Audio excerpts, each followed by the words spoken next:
அண்ணே அடிக்கடி போறது இல்லைங்க. நான் முதல் 4 நாள் பாதி கரூர் பாதி கோயம்புத்தூர், பாதி கரூர் பாதி கோயம்புத்தூர். இப்பதான் குறைச்சிக்கிட்டாருன்னு சொல்லுவாங்க.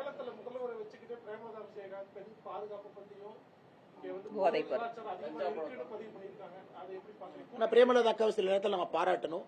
ஏன்னா அவங்க ரொம்ப தெளிவா சொன்னாங்க. எங்க அண்ணனை பத்தி தமிழ்நாட்டில் ஒரே குறைதான் சொல்றாங்க, பாலியல் வன்கொடுமை அதிகமாயிருச்சு.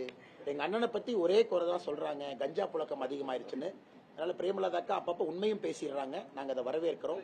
அதுவும் முதலமைச்சரை வச்சுக்கிட்டே ஒரு கூட்டணி கட்சி. ஐயா இது மட்டும் இல்ல, மார்க்சிஸ்ட் கம்யூனிஸ்ட் கட்சியினுடைய தலைவர் அவங்க என்ன சொன்னாங்க, நாங்க திமுகவோட இருக்கோம், ஆனா திமுக ஊழலுக்கு நாங்க பொறுப்பு இல்லை. இதெல்லாம் ரொம்ப வித்தியாசமா இருக்கு. புதுசு பாஸ் அப்படிங்கிற மாதிரி திமுகவுடைய கூட்டணியில ஒரு தலைவருமே இன்னைக்கு ஸ்டாலின் ஐயாவை பத்தி இப்படி சொல்வது பொது இடத்துல ரொம்ப புதுமையாக இருக்கிறது. தேர்தல் களத்தில் திருப்பரங்குன்றம் விவகாரத்துல முருகன் அருளால திருப்பரங்குன்றத்துல விளக்கு ஏற்றப்படுங்கிறதையும் பிரேமலதா பதிவு பண்ணிருக்காங்க. கரெக்டுங்கன்னா அது ஸ்டாலின் ஏத்துக்கிறாரான்னு எங்க கேள்வி.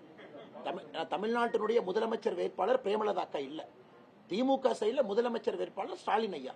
அதனால பிரேமலதா அக்கா சொல்றத ஸ்டாலின் ஏத்துக்கலையே. அவங்க திருப்பரங்குன்றத்துல தீபம் ஏற்றுவதை ஸ்டாலின் ஐயா ஏத்துக்காதனாலதான் அந்த பிரச்சனையே.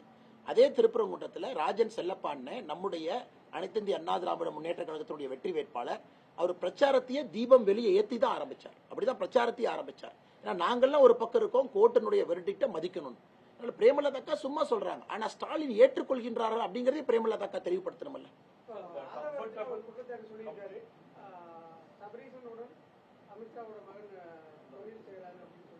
ஆனா அவருக்கு நீங்க புரிஞ்சுக்கங்கன்னா, இன்னைக்கு எல்லோருமே எலெக்ஷன் நேரத்துல தேவையில்லாத விமர்சனங்களை வதந்திகளை தூக்கி வீசத்தான் போறாங்க. அதனால எல்லோருக்கும் பதில் சொல்லி நம்ம நேரத்தை வீணடிச்சுட்டு இருக்க முடியாது. எல்லா நிறுவனமா இருந்தா பொதுவெளியில் இருக்கு, எல்லாமே உங்களுக்கு ரெஜிஸ்டர் ஆஃப் கம்பெனிஸ் இருக்கு. நண்பர்கள் நீங்க கூகுள் பண்ணி பாருங்க யார்ல பார்ட்னரா இருக்காங்கன்னு. அதனால தேவையில்லாத அவதூறுகளுக்கு பதில் சொல்லி உங்கள் நேரத்தையும் நாங்கள் வீணாக்க விரும்புறோம்.